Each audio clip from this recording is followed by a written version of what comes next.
What is juicing, y'all? Oh, We are back for another Tuesday night. What the show? We got crazy topics. We got special guests. We have it all here. I got to pause the YouTube link so I'm not hearing myself in my ear. And we're ready to rock. yeah. How are y'all doing tonight? Doing well. You got that echo, like that horror echo going on in your ears right now? Nice. So, Juice, we know you're here. We have another person here. Is another part of the of our regular cast. That is Mr. Mike Deacon. Mike, how's your week been? Hanging in there. It's been, for those of you who don't know, I've drastically shifted hours at work, and I'm working a lot earlier now. So, it's been an adjustment period, but... Yeah. We got you for about an hour before it gets too late and too spooky for you. It gets scary, and I also need my beauty rest. Hurt. And as anybody who's watching right now, and for the audio listeners, I'm AJ Lancaster.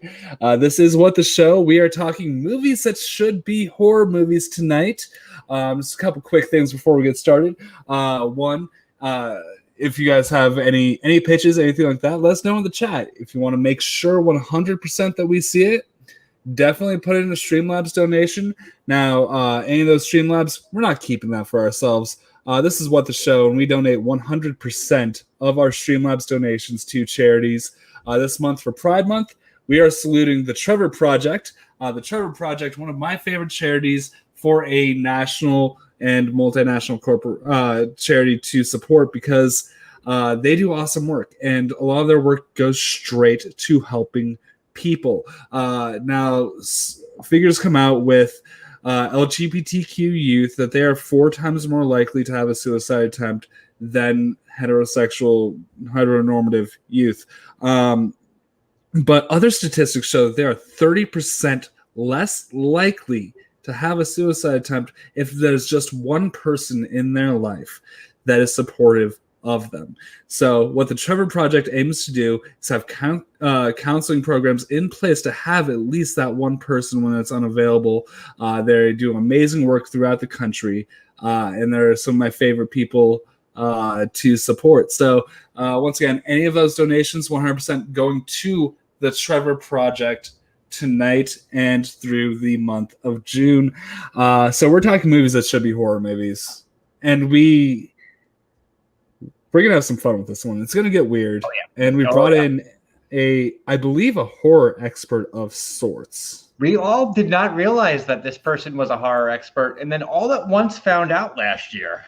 Yeah, we sure found out. This is the former Schmodown champion.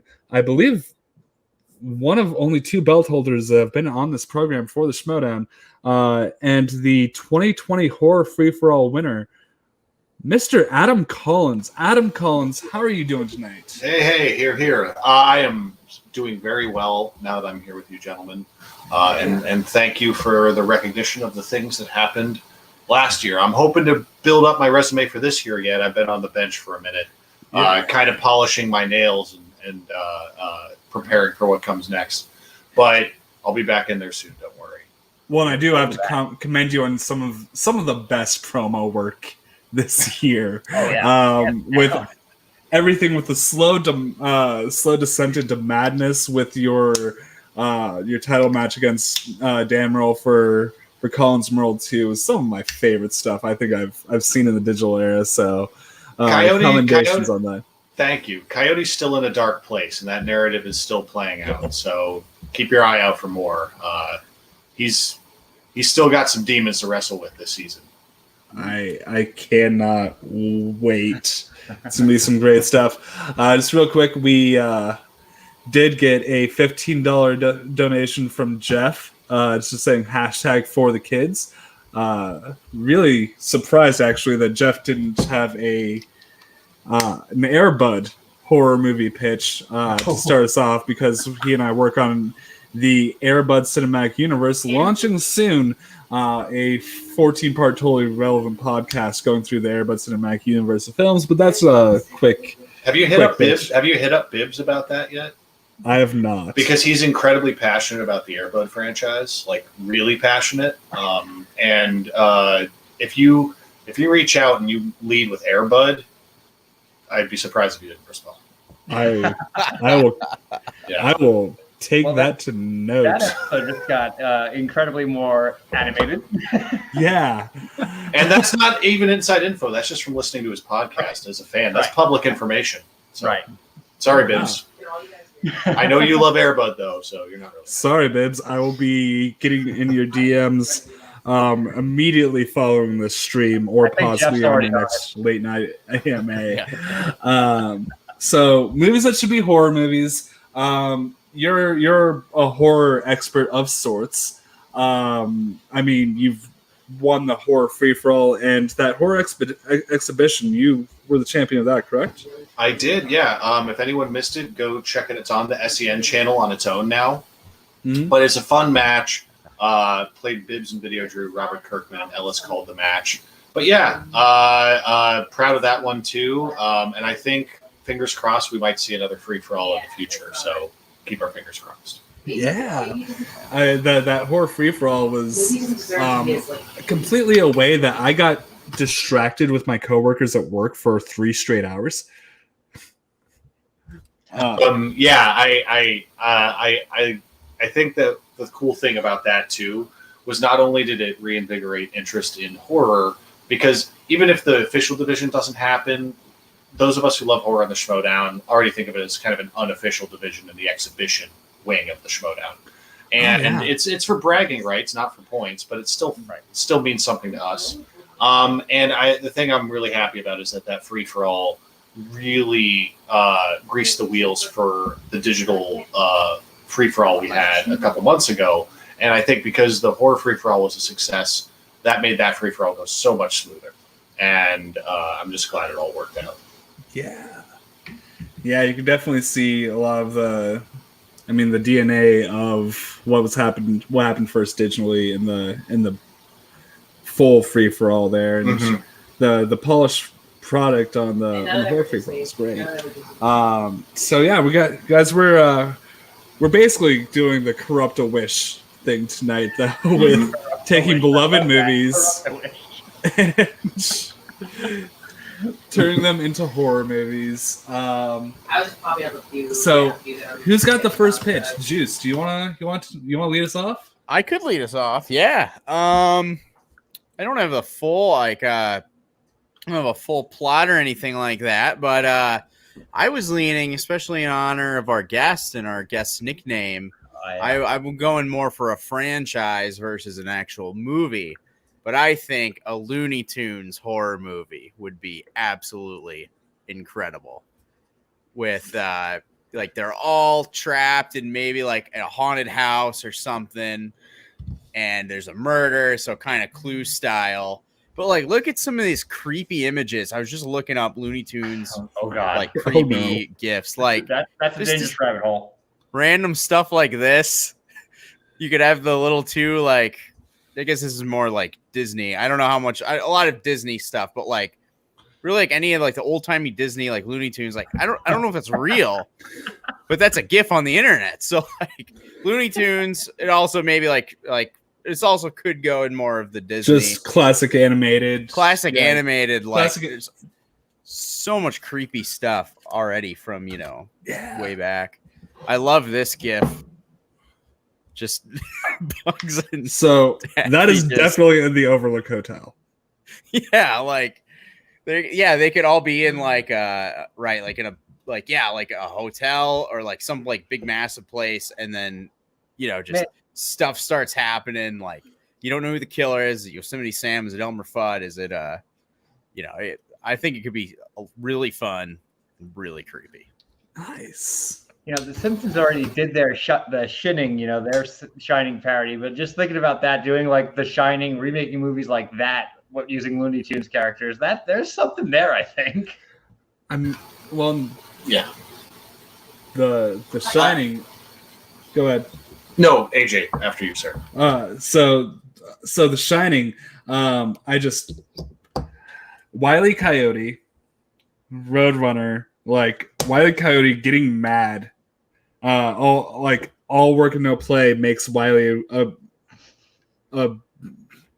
dull boy. Like that kind of slow descent into madness over not being able to get into the Roadrunner. That's we talked about this in our group chat, and I needed to make sure that got brought up because that's really, I think, the level of insanity that we can really get out of this. Yeah, overly methodical planning and a lack of homicide makes Coyote a sociopathic creature. He is. I think you could play it up with the level of his psychosis at this point. Obviously, you could think of any number of reasons he wants to kill the Roadrunner. It's so far beyond a meal.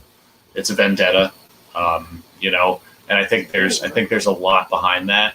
I like the comparison to The Shining because I've always been a fan of those images that started circulating a few years ago of all the Toy Story characters and iconic scenes from The Shining. Very, very impactful images. Definitely worth looking up if you haven't seen them. And in the spirit of Space Jam 3D in Revelation, whatever it's called, coming out, that has got all this WB iconography in it, all these big intellectual property characters, and I know for a fact Pennywise is in it. So I think the door's open there. I think you're onto something, Juice. Yeah, I think it'd be fantastic. I love I know Family Guy did the episode where everyone's stuck in the kind of the clue. Everyone's stuck. I love that detective. Don't know who the killer is. Everyone's just trapped. There can be so many just great interactions between the characters and just insanely creepy. I think that's the bottom line. So, Next Issue Podcast brought this up in the chat. Wile E. Coyote designing saw traps. But they can never work with Wile E. Coyote, though. It could also go in that Final Destination kind of vibe, too. Just let him actually get the kill. Except Wiley falls into a pit of syringes himself, and then you hear funny tuba music. Oh, I like where this is going. Yeah. He had it coming. All right, we're on to something that I approve of this pitch. So we're one for one. Okay. So I think I'll go in with my first one, and that's it's going to be actually a blending of two films. One is the recent Octavia Spencer horror movie Ma, and the other one is Tyler Perry's Medea's Family Reunion. That's right. We're doing Ma-Dea, Family Reunion. So it's going to go through the first, kind of trace the steps of the first two acts of the movie, where I believe it's her daughter, is in the abusive relationship, and has to deal with all the stuff with her spouse. We're going to get a little bit of a thriller aspect there. And then Keke Palmer's character, the girl that's brought into foster care, brought into the family. She's teased by a bus full of kids at one point in the movie. And Medea comes on and chastises all those kids. So we're going to add a couple scenes in where after she chastises them, she, in her very conniving kind of Medea ways, goes to forgive them and throws a house party there. The rest of Ma ensues. There's also the really famous scene in Medea's Family Reunion where the what was the name of it was can't remember the name of the daughter. Well, it says it's either Lisa or Vanessa. One's the daughter, one's the granddaughter. But anyways, she's dealing with the abusive husband problem, and Medea teaches her how to make breakfast for him and then throw the oil from the pan in his face and then beat him down with the frying pan. So that's going to happen in the first act, actually. Like, you get the lesson, and then she goes home that night and does it. And then they're co-conspirating in murders, assaults, that kind of thing. It gets dark. It goes through the slasher trope of like the villain being kind of a hero in ways because they have a moral compass that you can identify with, but they go too far. This is going to be Medea going too far in a way that we've never seen Medea go too far ever before. Tyler Perry, I expect to hear from your lawyers. It's a compelling pitch, and it's, it might even be scarier than the two Boo Medea Halloween movies, if you've actually sat through those. Medea Family Reunion's no joke. I mean, that scene with the grits is pretty intense, and I think you could play that up. But I'd take it a step further and incorporate another iconic film starring Martin Lawrence, Big Mama's House. Big Mama's House. and I could see like a Medea Witness Protection and a Big Mama's House crossover. I think you have some grounds there. And all my money would be on Medea in that fight. Okay. She could destroy anybody in a fight one-on-one. That's one thing you'll learn if you watch more of those movies. But are Ma, Dia, like single white females, but not single white female? Because, Martin Lawrence and Big Mama's House. Yeah, even bring back Paul Giamatti's character from Big Mama's House. A lot of potential. Absolutely. He needs his comeuppance. 100%. We never knew we needed.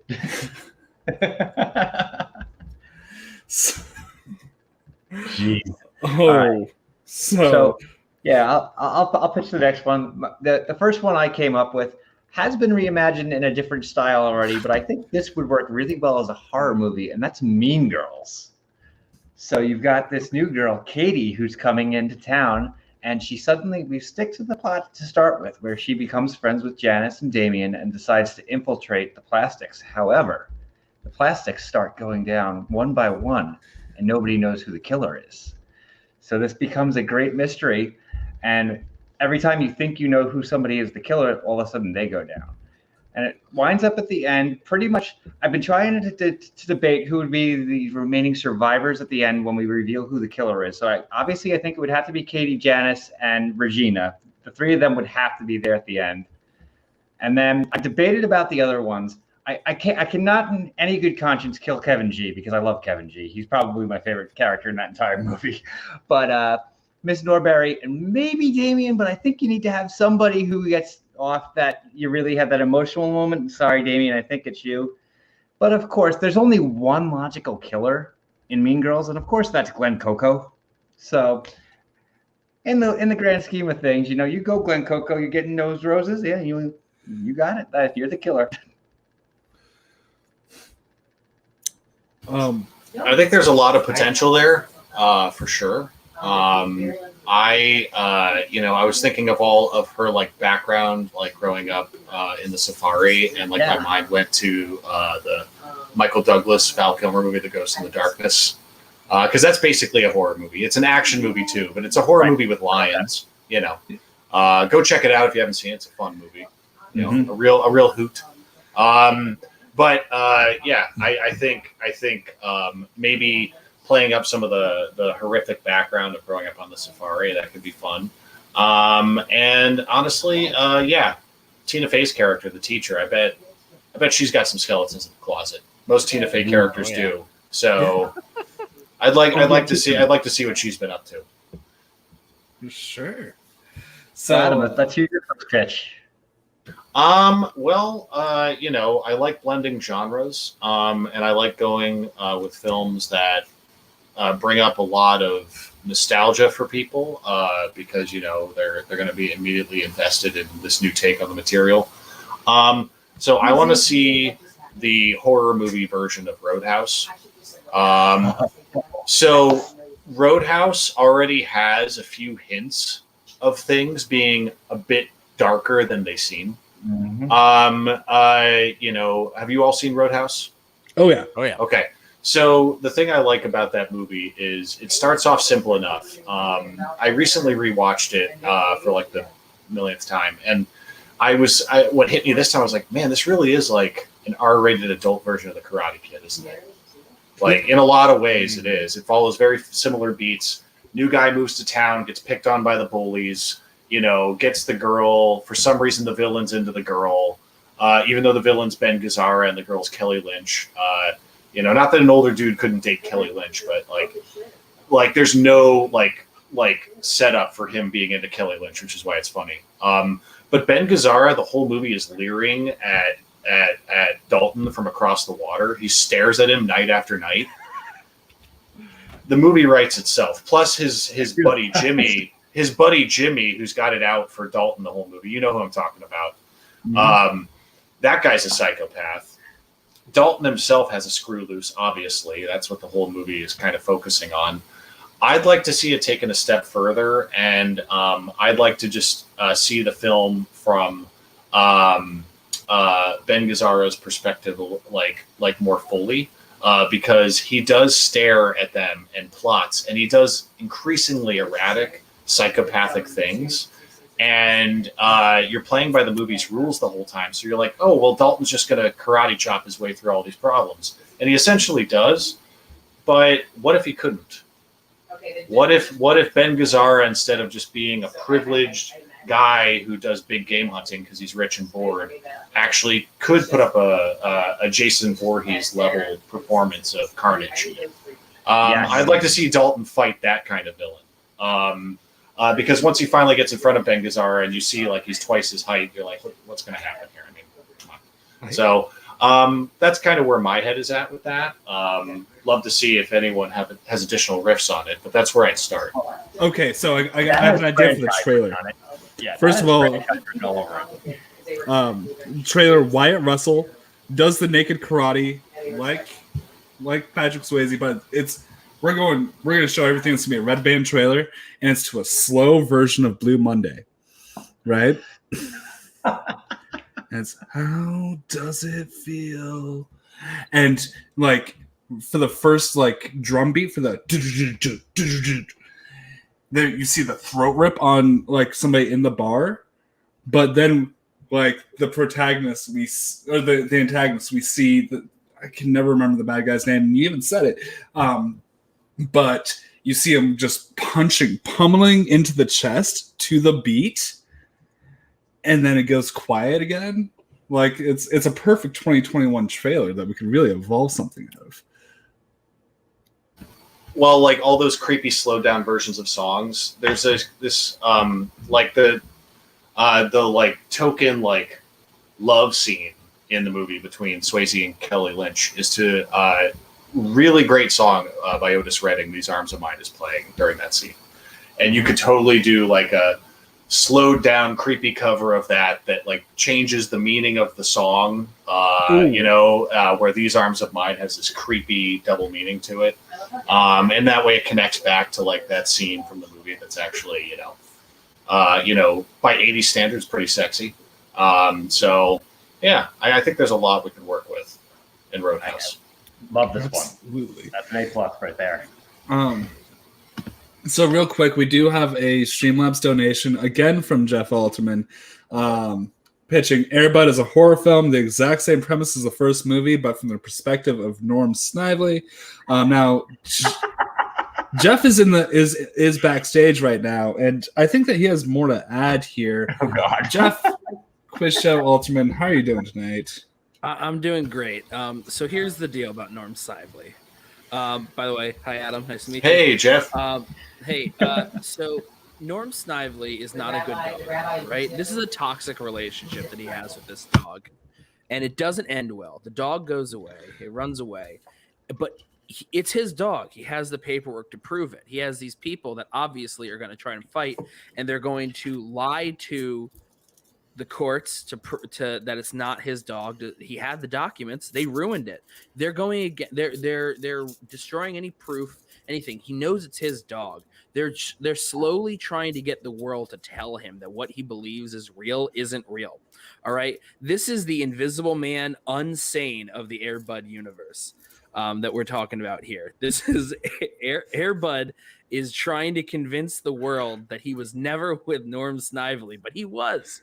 And I believe that we could spin this off in a direction of Norm Snively. Maybe it ends up with him being a better person in the end, but he has to go through some trauma in order to get there. Maybe his trauma that he needs to go through is equal to that or more than the trauma that he actually bestowed upon Buddy in the first place. I was searching psychological psychological horror films, and I remembered Unsane, and I just imagined he's the Claire Foy of the Air Bud films. Yeah, that's a horror movie. But that's we're empathizing to that person. Yeah, we're supposed to empathize with him in this version. I'm still scared. He's still going to be in my nightmares. Yeah. Oh, I could have gone with the other. I had a couple other ideas, but I figured it's best not to spoil them because they're being discussed in our show. In the Air Bud cinematic universe. So I had to come up on the fly with something else real quick. I figured the Steven Soderbergh's Unsane route was the quickest, was the best one I could come up with. It also has parallels to Keanu Reeves' The Watcher. Basically, it's a pretty paint by numbers thriller in a lot of ways because that child, the child from the movies, Mr. Josh Ram, does get a hold of Norm Snively's address to steal the dog. It destroys paperwork so he can't use it in court. Completely fucking gaslights the court in ways. It's really some powerful, gripping stuff. It does work as a horror movie in its own way. Yeah. Oh, Ghost Dog, but we'll get into Ghost Dog later. Well, yeah. I mean, when you look at Michael Jeter in that movie, especially when he's in the full getup, it's pretty striking. And clowns are an obvious go-to in horror to begin with, but for me, a movie from the late 80s that a lot of people don't talk about, and it part of it's, and I don't want to get off track here, but part of it's because the movie's steeped in controversy. But Sam Rockwell was in this horror movie in the late 80s called Clown House about three convicts who escape from a mental hospital, kill a few clowns at the circus, throw their outfits on, and then just go around a neighborhood killing people. Unfortunately, the director of that movie, the guy who made Jeepers Creepers, he's a creep. He's a creep. But in a vacuum, that movie Clown House is kind of an effective, if it were a 45-minute horror anthology episode, it would be pretty good. As an hour and a half, it's a little overlong. It gets a little boring towards the end. But honestly, when I could see Michael Jeter having his own prequel movie that's pretty scary. Based on the way his character conducts himself in Air Bud. So I'm completely on board with any horrific take on Air Bud. Yeah, no, he's dressed as a clown, but really it's everyone else who's clowning him. Yeah. This got dark. Okay, so what Paul Giamatti doing the Joaquin Phoenix Joker of Norm Snively? It's a little bit creepy. It could happen. Yeah, does that mean he's going to be this time he'll be on the Rocky Stairs dancing to Tub Thumper by Chumbawamba or something? Absolutely. Yeah. Something arbitrary. That's actually the slow cover in the trailer. Edgy stuff. Yeah. He brought it back. I get knocked I can't believe down. we give Jeff credit. I get up again. So much potential. I don't know. No, just knowing what going back to Joker and they did that to Rock and Roll by Gary Glitter. Just slow that down and put Gary Glitter in it. Man, that's a creepy trailer. We're talking about all of America's sweethearts tonight, aren't we? Yeah. You know what? What we're doing, let's do the Gary Glitter story and make our own horror movie. Oh God, no, please. We don't need to see that. My employer just informed me that some old tweets have resurfaced. I believe that I think that what we need is a slowed down, dramatic cover of Chumbawamba by Richard Cheese. I think that's the way to go. We all need more Richard Cheese in general, Jeff. Yeah. Yes. I've listened to He's Richard iconic. Cheese over and over again since he had those great songs in Barb and Star Go to Vista Del Mar. He has. I don't know if you've seen that from this year yet. He just has a great song just about breasts. It's just about all the different words he uses to describe breasts, but he's also the lounge singer in a hotel, and he's just out there singing about breasts, like just completely unfiltered. And I had never heard of Richard Cheese before that moment. So that was great. And then I didn't hear of him again until I watched Dawn of the Dead Army for of the the first time. No, Dawn of the Dead for the first time recently, the day I went to go see Army of the Dead in theaters. And I was like, oh my God, wait, Richard Cheese is playing in this movie. And then Army of the Dead has Richard Cheese playing in the opening credits again. Yeah. So Synergy. big year Yeah. for Richard Cheese in my life. His cover of Baby Got Back is next level stuff. People should listen to it. Welcome to the Jungle is my personal favorite. Welcome to the jungle. You're coming. For the record, the name of the song that he has in Barb and Star Go to Vista Del Mar, it's called "I Love Boobies." Just if you want to look that up later. Wow, such a legend. Such a legend. Anyways, All right. back to horror. Yeah. So, Juice, you have any others? I got a quick one I just thought of as I was kind of looking through some movies. I think this would be more of a sequel, but I think we could do or I guess it could just be in the third act, but Fast Times at Richmond High, Revenge of Spicoli. And it's all about Spicoli getting revenge, maybe a little Saw style, on his teacher, Mr. Hand, for not letting him eat that pizza in class. So maybe he like feeds him just like teaching Mrs. pizza Tingle sauce the Fast into Times him. at Ridgemount High, you know? Or I feel like this is going to turn into torture porn really fast the more we explore this idea. It's directed by Eli Roth. correct. Of No, I course just it think is. it'd be. I think it'd just be funny to have. I just want some justice for the pizza. That's all I really care about. we don't see enough murderous surfer dudes, that's for sure. Yeah, maybe a little Point Break in there too. Point Break, like. I think it can work. I think we can get Darren Lynn Bousman for this. I believe that he's probably available right now. Okay. Yeah, I think good 80s, 90s surfer vibe. Go for some murder. I think if you did, I think you could do a sequel, that embraces the scary aspects. Jennifer Jason Leigh's no stranger to thrillers now. Since that movie came out, she could come back and her character could be on a warpath of some sort. But yeah, Spicoli. Well, especially if you got Sean Penn came back, grew out the hair, dyed it blonde, but was just maybe like the Sean Penn version of Spicoli. So like he's got several loose screws, showing up to late night shows with his hair sticking straight up, and just goes on some rant about like a charity he did in 1996. Like I want to see that happen with Spicoli. Oh yeah, I want to see Spicoli be the Sean Penn of Mystic River. Fucking, he's friends with El Chapo. Spicoli is friends with El Chapo. and we could get Shia LaBeouf to like play his son or something, or play somebody, play a new character. Nope. All right. How good he did I it. thought we were Nope. bringing up creeps. Nope. I can't keep track of who's a creep anymore. Okay. Shia LaBeouf is not on the level of the other two people. No, Right. No, nowhere near. He's just odd. He's just odd. I mean, since the FKA Twigs articles and stuff from last year, I figured it was best not to bring up Shia LaBeouf anymore, I love that. at least for the time being.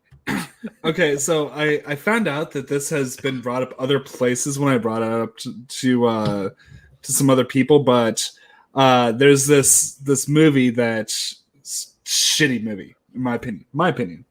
Romantic comedy by the name of Rumor Has It, starring Yeah. Kevin Costner. Yep. And That movie's already so gross. Sorry, go on. Yeah. So here's the thing. So for people who haven't heard of it, it's Jennifer Aniston is the granddaughter of the women from The Graduate, and Kevin Costner is the guy. And he hooks up with the granddaughter is basically one of the main plot points of the film.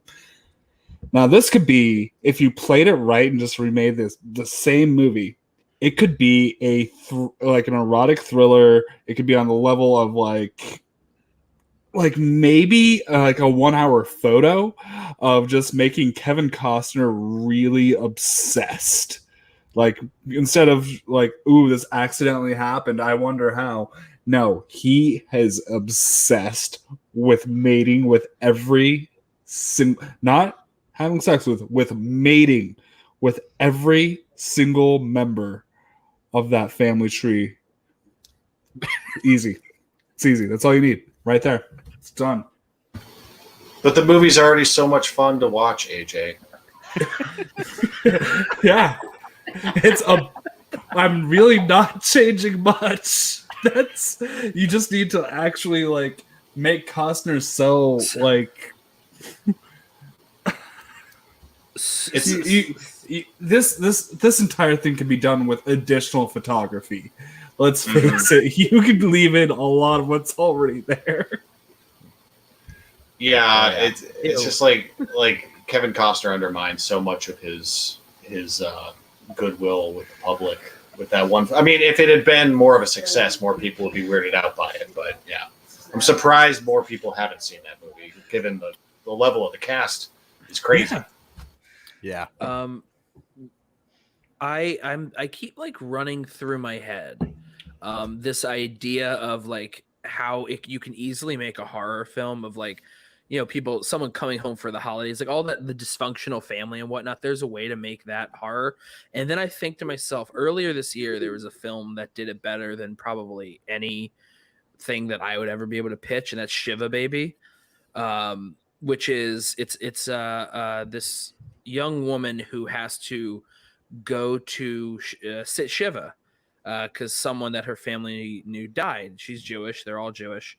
And she goes there, and the problem, it's like this idea of like when you go and you see all the family and everyone, that all the old like people that knew you as you grew up, and then they're all lording over you, like, what are you doing? You're getting out of school, what's your job and everything.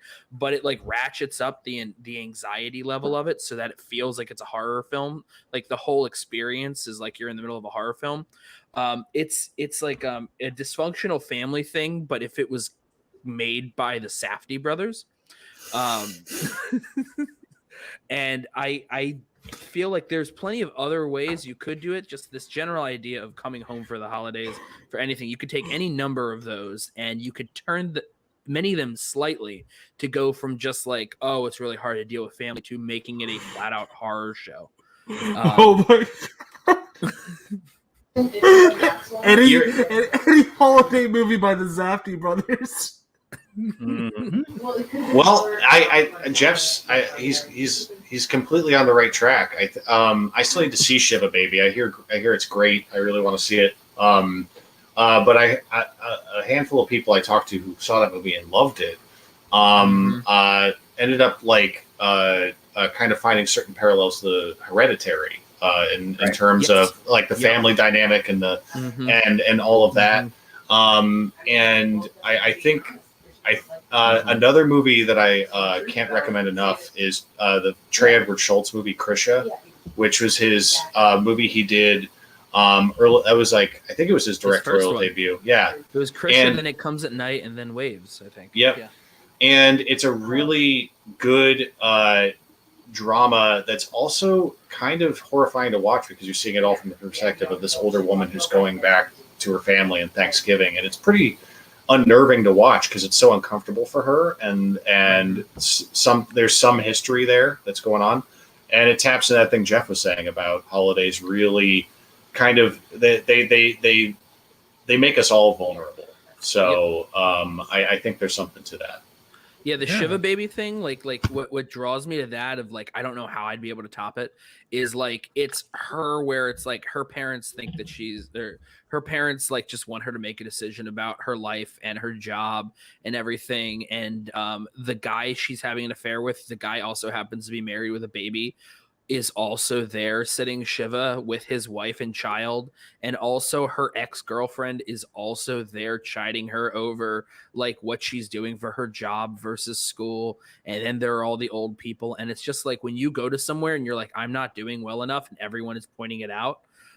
It's like the worst possible version of every time I've gone home to see family for the holidays. And so it's like that one definitely hits home. And I know it's not like a pitch, but it's like there's so many different movies that can easily be made off of that basis that I think could like hit home really well. Yeah. Mhm. So That's what I'm thinking of for my next choice, which I'll leave you in suspense.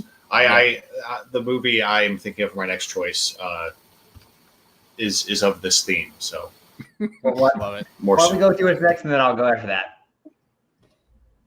All Think you right. transitioned Well, I it, just so go did for it. Fast Times as AJ. AJ's done. Mine was just Okay. watch Shiva Baby. Yeah, right. AJ did Okay. rumor has it. Right. Oh, right. Yeah, I don't have anything else I'm looking Yeah, for Adam. stuff. That's your Adam's next one. Okay, so when I pitch this, you're gonna be like, "Well, they already did a horror movie trailer of that, so that's an obvious choice." But it's not. I think I know what it is already. Mrs. Doubtfire. Yep. So with Mrs. Doubtfire, I am not pitching Robin Williams being the killer. Quite the opposite. What I'm pitching is Pierce Brosnan being the killer. Oh, I like this a lot. because imagine if that movie had taken a turn where Stu is a murderous psychopath, and he's got everybody fooled, and the only one who knows is the guy pretending to be an old woman to be around his kids.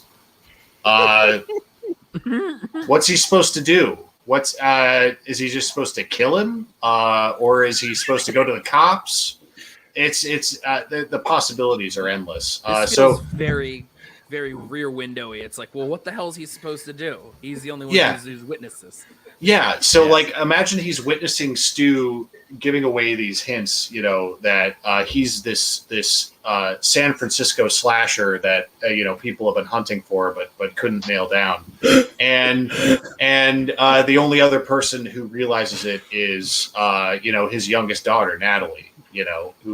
So you got the dad who's pretending to be the nanny and the 6-year-old know that it's the killer, and no one's going to believe them. No one's gonna believe him. I love it. And also the thing that interests me is for some reason Robin Williams seems to be like really like physically imposing in Mrs. Doubtfire. Like when he like holds onto his purse, like when he throws the fruit, like he seems pretty strong, right?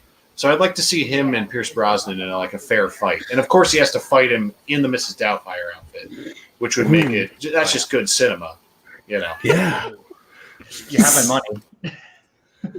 Just like that good end of the thriller bout. I love that. Well, Like a really tense, dramatic score. well, think of like the dynamic between Stu and Mrs. Doubtfire throughout the whole movie. That uncomfortable dynamic between them, where like Robin Williams continues to chide him as Mrs. Doubtfire, and Pierce Brosnan's just trying to take it and be polite, but he's like boiling under the surface every time she says something. It's great, and then ripping the Mercedes emblem off his car is like one of the best touches in the whole movie. I just want to see Pierce Brosnan do the Kubrick stare. Oh yeah. So, Wow. I guess- so I literally had a change on the fly after AJ said his. So I'm going to ask for a group collaboration on them. I hope you've all seen this movie. It's hilariously bad. But we need to reimagine Love Potion number 9 into a horror movie. Oh, I haven't seen it yet. So if you're not familiar, Love Potion number 9 with Sandra Bullock and Tate Donovan, and both of them are super nerdy, super uncomfortable in public, and they wind up getting this serum that they call it Love Potion number 9, that when they take it makes them irresistible to everybody else. And my thought to make this more interesting is when they take the serum, yes, they become irresistible, but then all of a sudden they don't remember anything, and the next morning everybody around them is dead. So it gives them everything they want, but it also makes them go on a murderous spree. And then they have to deal with the decision of, do I continue to be irresistible to the opposite sex and continue murdering? Or do I not do this? And the two of them deal with that moral conundrum the entire time. So this would become a continuing series of them, both on a psychological, like, do I do it? Do I not do it? And kind of build from there. You know, obviously, like I said, I thought of this one on the fly, so it's not fully fledged, fully formed. But are the murders? Is the person able to get away with it each time? Like, is there any evidence or anything the more they do it, the more likely they'll get caught next time? I think that kind of would have to be involved in it somehow. Like the DNA has the love potion number 9 in the DNA or something like that, so they can trace it or something of that nature. Yeah, I think that'd be. Can Kyle Chandler be the detective that's trying to catch them? Of course. Well, I think he's onto something with this, because it'd be a good twist on, you know, like werewolf and Jekyll and Hyde type stories. Where you're paying a price for that. I honestly think you could play it into modern themes. I always like seeing clever writers and filmmakers take it to the incels. So I think there's there's a lot of potential with that angle. There'd be a character who might actually be wrestling with it, and then there's a character who embraces, the collateral damage of everything that's happening. Ooh, one of them starts a thirst trap Instagram. Mm-hmm. I think the guy should be. I think the guy should be directly lifted of Jim. I don't know if you've seen this movie. Jim Cummings' character from The Wolf of Snow Hollow. I think that he is just so filled with anxiety all the time, and he's constantly beating himself up. They're panic. It's like him, his character from there, or the movie Thunder Road that he made recently as well. Constantly anxious, constantly like manic and kind of all over the place. And so the idea that he would then have to wrestle back and forth with it and be so unsure, I feel like would feel like just right in that kind of character wheelhouse. Just super anxious. That's what I'm imagining it as. I think that could work. So I got to point out, Danny M made a comment. We got the sequel written for us right there. Yep, exactly. There's part 2 right there for it. They at least have to exist in the same cinematic universe. 100%.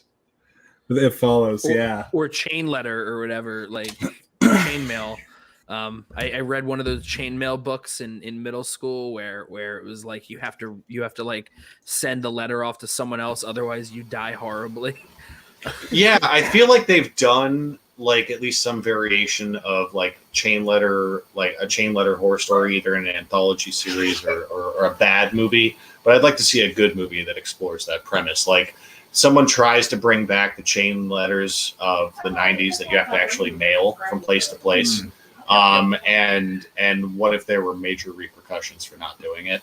And there's this whole secret society of chain, because I had this like Illuminati level like conspiracy in my head about chain letters when I was a kid. They creeped me out because I remember getting one showing up in the mail and I read it and it felt like a threat. You know, I gotta say, it is the funniest idea of like this horror idea of chainmail, but it's like part of it working is you have to rely on the U.S. Postal Service doing their job. Well, and what if Jeff? What if the killer wore actual chainmail armor and it was like very punny? And we take out the USPS entirely. It's a horror movie in the Harry Potter universe, and there's wizards and there's chainmail, and it's delivered by owls. And to be fair, someone in the chat pointed out the parallel to The Ring. They're absolutely right. Yeah, but I wouldn't make it a supernatural thing with a chain letter. I would make it just a purely human, creepy, like we're a bunch of weirdos who form our own cults type of story. Ooh, yeah. Do like The Stranger, but like it's funny because like if they're just human and they're not supernatural, then that implies there's at least one person just following the location of the letter from house to house, which is like, I mean, interesting. He's a mailman and the dogs hate him. The dogs freak out. Yeah, you can have some fun with that. Like it's some Come on. Interesting. You hated it. But anyway, more about Spicoli. That guy is terrifying. He's terrifying. That might be the best transition we've had in a while. So yeah, Bethany, they're owls. They're owls in Harry Potter delivering the mail. These wizards can teleport, and owls, like, fine. That's how they do their mail. Whatever. Damn, I just had an idea, but then we went on this love potion number 9, and I forgot. I should have written it down. Hopefully, I remember it here. Oh, Jeff, you jabroni. Okay, well, while you figure that out, I'm really, really sorry, Bethany. I feel like if you have wizards that have magic, like owls are in an outdated form of mail delivery with the way that magic is in Harry Potter. It's like using movie fight ready to happen, like AJ versus Bethany debating the merits of Harry Potter. This could be an episode. Well, I mean, there's a TikTok now circulating of a guy who talked about the Wizarding World and like all like the inconsistencies. It's like they can apparate and yet they still send their letters by owl. Yeah. Well, what's more impressive, the owls in the Wizarding World or the ravens in Game of Thrones? Because the ravens, I find that a little more impressive because it is like you got to actually really train the hell out of those birds. I would say the ravens because I mean the owls are secondary because they could just transport themselves if they ever wanted to in the Wizarding World. They just choose not to. So the owls can do that shit too. No. I'm saying in the Wizarding World, like the wizards and witches, they could just apparate. They could just go places. Oh, okay. I was gonna say, and they choose not to. Instead of just appearing places, they're like, "Hey, Hedwig, can you bring this like halfway across the world for me?" Instead of just casting a spell. Okay, I'm gonna fight with somebody in the chat though. So I'm not saying they're not valid. What I'm saying is I use the U.S. Postal Service for some things, yes, but if I need to let Mike know something, I might send him a Facebook message or a text. I don't mail him a letter if he needs to know something as soon as I need him to know it. That's my thing. So right there. Love you back, Bethany. Love you. There's a comment in the chat that I gotta make a mention of. Ready to Rumble could be a good horror movie. Ready to Rumble already is a horror movie to Mark Andraco for anyone who follows the Schmodown because that cost him 2 matches. So, but it's Diamond Dallas Page's best work. I mean, let's face it. Well, aside from yoga, yeah, you can't discredit his yoga. Just a great guy. Total match. Oh yeah, like old man DDP is actually a wonderful human being. It seems like. Oh God! We got him. That is very threatening. Oh wait, I found another one. Hang on. We're hanging. Someone talk. Okay, so I completely forgot what my third movie was because I need to be better at taking notes, which is basically what half of this podcast project that Jeff and I are working on is amounting to, is me learning how to take notes on movies. But we had so many notes the first 2 movies, and then we gave up on the third. So, yeah, well, that's John Carpenter's We Bought a Zoo.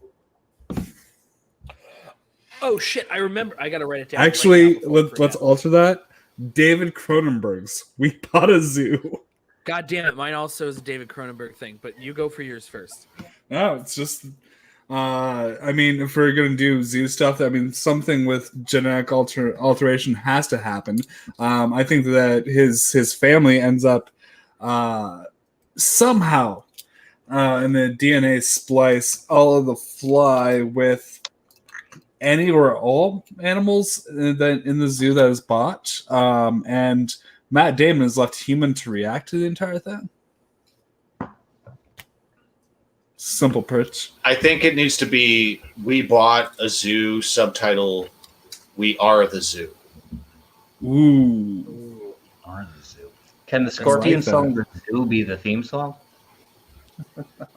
Well, I don't just want to see them merge with animals. I want to see them merge with inanimate objects in the zoo. That's like the creepiest thing about like Cronenberg stuff to me, is when people get like fused with something inorganic, and it's so discomforting.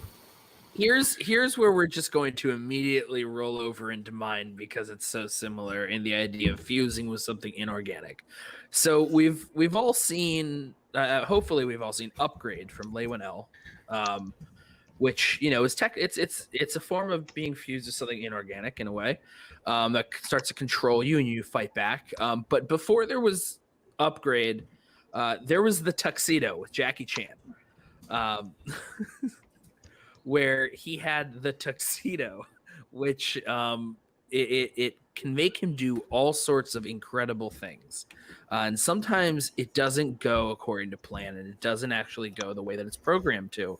And it doesn't necessarily listen to what he says. So imagine if it's still Jackie Chan and Jennifer Love Hewitt. And he's wearing the suit, but then it starts to take over. And it's doing all these different stunts and everything against his will. I feel like it could be this weird horror comedy, part Jackie Chan kung fu comedy, part Upgrade with some really horrific violence thrown in, like a really good genre hybrid. Jeff, have you seen Slacks? Not yet. We've talked about this. Slacks is that movie. It's that movie. It's on Shudder. It's available now. It's on Shudder. I got Shudder, so I'll check it out. Yes. Slacks is about a killer pair of jeans, and it's basically smart clothing that does exactly that. It starts murdering, and it's amazing. And, oh my God, watch Slacks.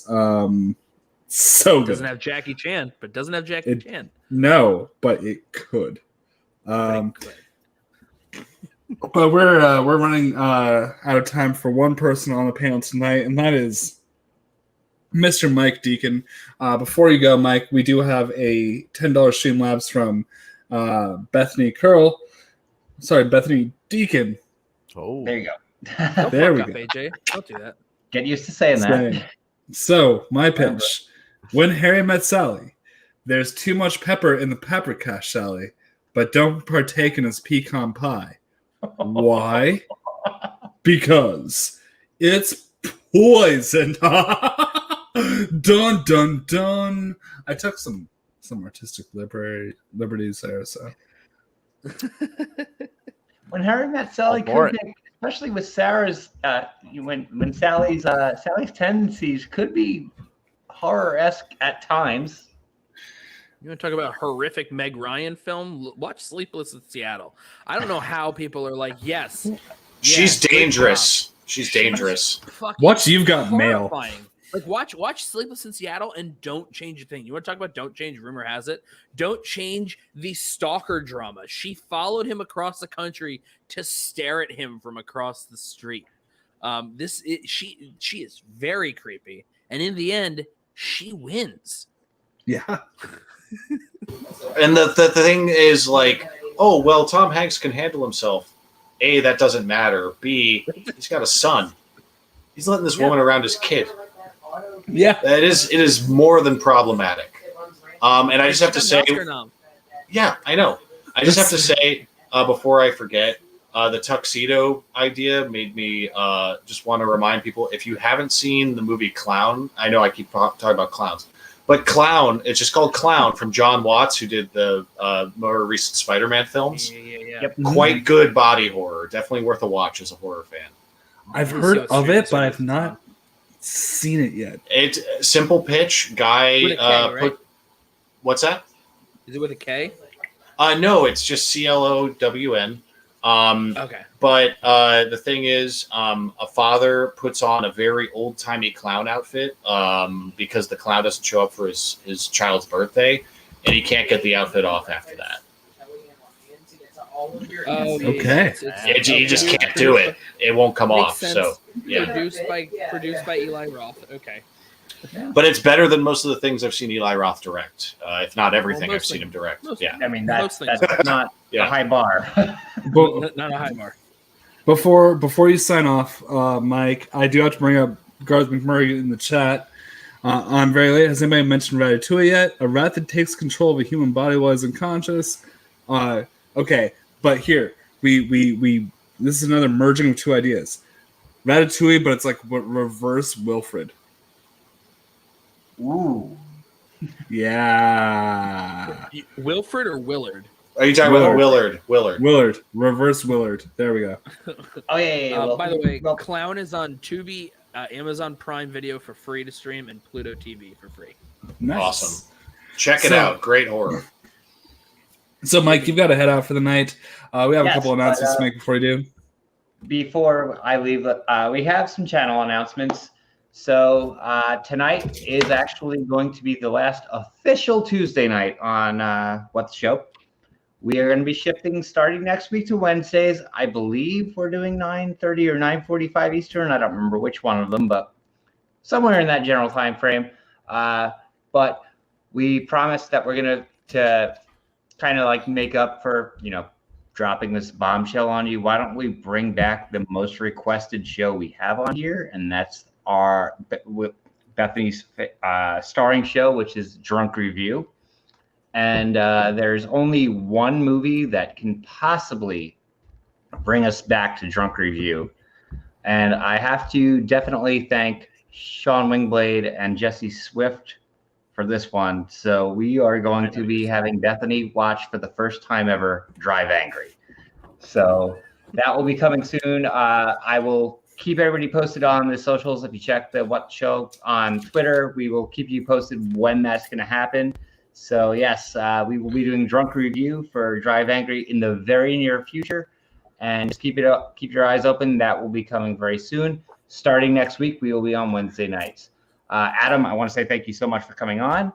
And I have to sign out. Thanks for having me. Yeah, wonderful to have you tonight. And I will see you guys next Wednesday, perhaps sooner. We'll see. All right. Cheers. Thanks, guys. Good night. See ya. Squeeze easy, Mike. There still needs to be a watch along for Money Plane. We got to figure out that schedule. We do. So, Yeah. Money Plane. Now I'm trying to do mental gymnastics for any movie that anybody mentions as a horror movie, and I don't think you want to know a film that's a horror film without you don't have to change a single frame. That's Cats. I always keep a copy of it right here at arm's length. Dan Merle asked me on a Zoom what's going on in my life that I have it at arm's length. It's for the bit.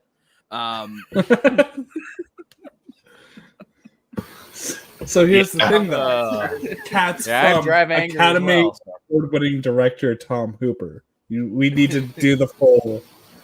That's the kind of Blu-ray that wilts roses that are nearby. You just got to be careful around that kind of thing. I bought it, and it came in the same shipment as the Criterion Collection edition of Portrait of a Lady on Fire. So it was one of those things where it's like polar opposites. So that way it's like...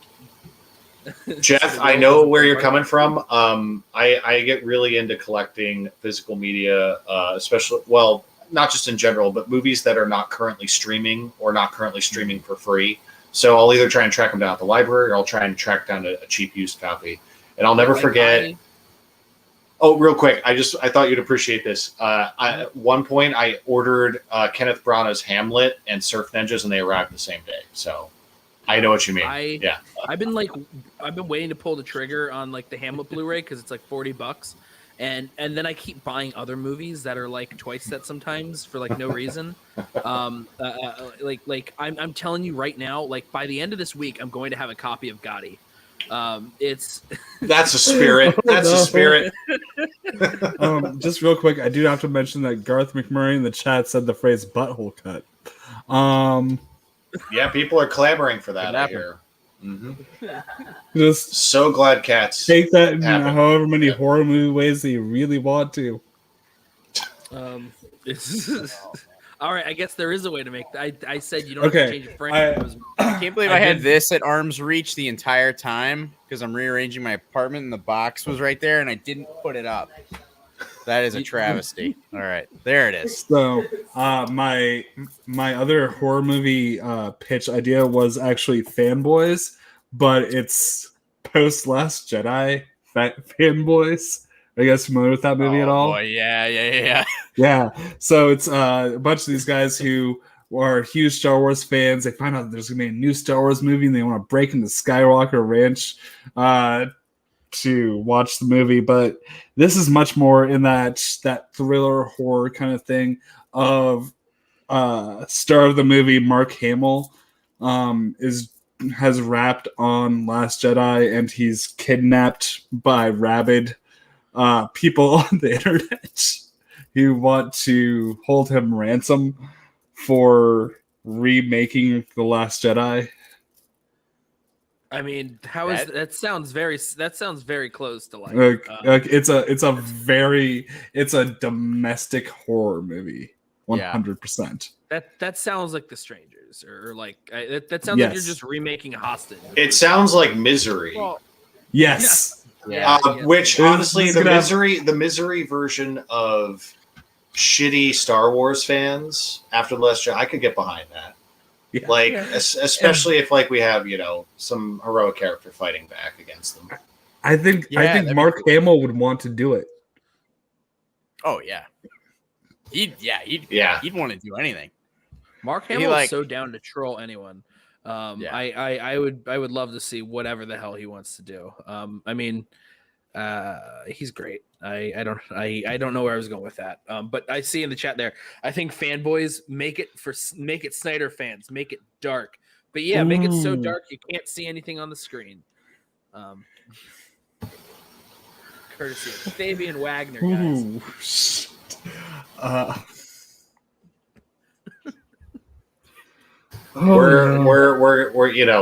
We're playing the Candyman game here, guys. These people are going to come out of the woodwork if we keep bringing this stuff up. Oh yeah. Let them.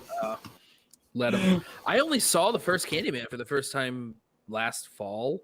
It was quite good. Yeah, it was good. I did one of those 30 days, 30 movies in October thing. Mm-hmm. Oh my God, the Fanatic. Oh yeah, I want to own the Fanatic too. But that's only like the Fanatic, which is definitely it's not quite offensive the way Music by Sia is offensive. It's close. But AJ knows. Yeah. AJ knows what I'm talking about. Would you watch the Fanatic versus Gotti? Like his two characters fighting each other? I would figure out a way to fund that movie. Are you kidding me? I would absolutely. Okay, so we start this program, right? And we tell people they can see as many movies as they want for $10. And then we get investor money, and then we make that movie. You down? Yes. Let's do it. Do it. Yeah, but then the next thing we got to do is make sure that the service also doesn't let people use the service, deletes their passwords, and then gets investigated, and then the executives get off scot-free. How about that? And somehow it projects Gotti on the inside of their eyelids. Completely unavoidable. One of the funniest things, last thing about them, I remember, a couple years ago when they announced there was going to be this huge movie that MoviePass was going to be producing. They were going to actually be funding and making a movie starring Bruce Willis, and then I never heard anything about it. It was they made such a big deal they were making it, and it was just one of the 50 direct to DVD movies he's made in the last few years. I thought that was very funny. A Moose v. Gotti. Oh my God, I forgot his name was Moose. The fact that we have not only that, when you talk about Gotti versus the Fanatic, and you get down to describing who made it, it's the front man of Limp Bizkit versus E from Entourage. It is just some of the funniest ways to try to describe these choices of his. It's fascinating to see how some of these things come to fruition, and Gotti being somehow produced by MoviePass. I just all of it's just madness to me. It's a comedy of errors. It's a comedy. Never going to see anything like it if you live to be 5,000 years. Oh my goodness. Direct quote. I think we need to do a John Travolta horror pitch episode just on his entire filmography. I'm gonna text PJ and ask him where are the Gotti questions. Because look who's talking. Look who's talking writes itself. I'm a lot of texting him right now. I'm texting him right now. Guys, could you imagine if Dan Merle got a gaudy 5-pointer?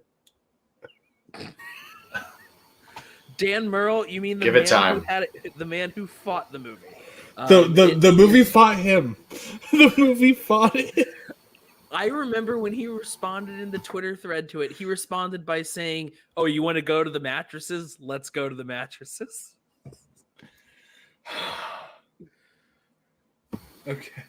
So, Adam, I think the next time that you come on, we need to do Travolta as horror movies as just the theme.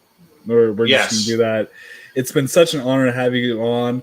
I think that we are somehow reaching the logical conclusion of this evening, and you mentioned we might have some limited availability tonight. Mr. Collins, where can people find you? My Twitter and Letterboxd handle is right there. So that's really all I do online, other than accept invitations to hang out with nice people like you. So always happy to converse about my favorite form of art, which is film. So have me on anytime. I'm happy to chat. Dude, it's such a pleasure. It was a lot of fun. And Jeff, where can people find you? Messaging PJ. You could find me. That's my Twitter right there. I also have a YouTube channel, Schmo Me the Money. We do panels we do panels most weeks. Lately, we've been lazy and trying to like book people, and it's just been myself and my co-host Buck, just kind of talking about matches. We have our Loki reviews with Kelsey Kirkland, Dan Bettenhausen, 7:30 Eastern. The main show is Tuesday nights at 8 or it's at 9 Eastern. We're going to get back on that with asking people to be on. Other than that, we have the family show reconvening July 1st. That's where we're going to have our guys come back to talk about the new Fast and Furious film, since we had an episode dedicated to every single one of them. It's funny, we premiered that show the day that they delayed F9 the second time. And then other than that, I am working with AJ on the Airbud Cinematic Universe. We have a few episodes in the can already. I can't wait to eventually have that be released for people to listen to it and then go like, what the fuck are you doing? Yep. It's gotten weirder every week. It's definitely one of the weirdest things that I've been a part of in this space. Something tells me that no matter how people feel about it, they'll be able to tell that you really care. No, absolutely not. Half the episode is like, hold on, I'm still reading the Wikipedia page. The Wikipedia page, which we refer to as the sacred text. Yeah, it's a trip, man. If we keep this going for, I don't know, if you're free in a couple weeks, maybe like one of the Air Buddies movies. Well, in a couple weeks, we're hitting the Air Buddies movies. Yeah. Now, have there been movies since Space Buddies, or was that the last one? The last one was Super Buddies. Yes. Okay. Super Buddies, which is basically, from what I understand, the Avengers Endgame of the franchise. Yeah, no, it's very important. Robert Vince is the Kevin Feige of the Airbud Cinematic Universe.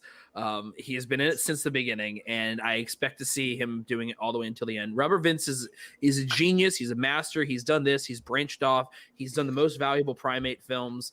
I believe he's also a part of Pup Stars as well. Yes. So Pup Stars Phase 4. A lot to work on. Maybe as a bonus at the end of the at some point when this is all done, maybe just for shits and giggles, we'll do like Cats and Dogs, The Revenge of Kitty Galore, or some shit like that. I don't know. We'll see. We're going to keep on going until we link up MVP Most Valuable Primate. Yes, that's when I'll join the podcast. We go from that, like that moment, until we hit fucking Planet of the Apes. So Juice, you'll jump in when we do that, which will happen to be in roughly 12 weeks. Rough. I haven't seen the MVPs since I was probably 8 years old, but I love them, and I am ready to watch them again. I own one of them on Having DVD watched these somewhere. movies, I can tell you now, I don't know how anyone can love these movies. Anyways, They're fantastic. And just to put it out there, for anyone who got swept up in that ridiculous stupidity of the Tiger King last year, go watch the 80s movie Roar, where it is filmed with a bunch of big cats, Ooh. where Jan de Bont almost died Yeah. filming it. That movie is harrowing. There's virtually no plot, but it is terrifying to watch. Just watch the trailer He on was the YouTube. cinematographer at that time of it. Yeah, wasn't he was the cinematographer, and he got nearly lost his scalp to a big cat. But it's okay because then he went and brought us the haunting, so it's fine. Yeah, I think he was channeling a lot of his trauma into that film. He was channeling something. Wait, yeah, he did do the haunting. Okay, I was like, did Yeah. he? Yes. Yeah, I think his last directorial effort was the Tomb Raider sequel with Angelina Jolie, but I could be wrong. It was Lara Croft Tomb Raider: The Cradle of Life, which, by the way, I remember last thing. It's like 4 colons in that title. Yeah, I remember when Mission Impossible Ghost Protocol came out and everyone was criticizing colon and then a hyphen. Well, Lara Croft did it first. Yes. I think there's a semicolon too. No, it maybe sure. I mean, we could definitely ask them if they want to like amend their titles. So Yeah, all right. so yeah, good Oh, stuff. yeah, the cat- But yeah, watch Roar. Good stuff. Definitely. That's good. your PSA, last PSA of the night from me. I'm gonna put that on my watch list if it's not there right now. One of my favorite parts of doing the show is like learning about all these different new kinds of movies and adding them to my watch list. So one of all the obscure film references that we make, I think that's been such an honor having you on, Adam, specifically because they've gotten more obscure tonight. Oh, trust me, it can get weirder and weirder. So if you want me back, just let me know. Oh yeah, we absolutely will, dude. It's been such a pleasure. Mm-hmm. All right, and Justin, Mr. Juice, not the Juice. Well, the Juice. Anyways, go. I was trying to avoid O.J. Simpson confusion because you guys look, so similar. You don't have to try. Why would you avoid it? He has a sign behind him with the right white. With the, it's the flag. Saying it's the covered Juice up by is the loose. live stuff just right here. Just let's swap this real quick. There we go. There you go. Juice is Yep. loose. If you missed it. Oh. All right. He's Well, really yeah, running I into got nothing to plug. You'll show up So- in random cutscenes. Yeah, just Probably. random cutscenes with Gucci. So, Yeah. if you have any ideas for like random like Pizza USA or like funny, maybe that'll be like a We were thinking of hiring you to write the Corruption rock opera, but more on that later. yeah. Do that shit immediately. I gotta do that. You could Corruption make themes one of my- tens of dollars on that I idea. love stuff with the exchange. I gotta say, the exchange theme doesn't work very well on a keytar. It doesn't lean into the keytar that well. We're not doing this Well, again. None of the like Corruption and Dungeon are so like heavy guitars. I'm like, how am I supposed to like play that on guitar if I were to like do all of the theme songs? But like I'm gonna have to get my my brother is like a super good electric guitar player. I might have to have him like actually do like a sick version, and then we'll collaborate and work something out. But yeah, Corruption rock opera, that's definitely gonna happen. Nice. And guys, I'm AJ. rival My F5. brother is not super awesome and sick at the electric guitar, but you can find me at Lancaster_AJ. And anything What the Show related, and just watching way too fucking many movies with animals and sports for the foreseeable future. Ain't no rules said that you have to watch these movies. No, just self-imposed ones. And we're going to be making horror, any movie that we watch into a horror movie. And we hope that you guys are too. If you have horror movie pitches, tweet us at What the Show Pod and let us know what your pitches are. And you know what? If you're bored, just let us know which ones you loved or maybe hated. And at the Twitter account there. But this has been a What the Show production. I am once again so sorry, but so happy if you enjoyed what we saw tonight. Cheers, y'all. Oh yeah. Squeeze it.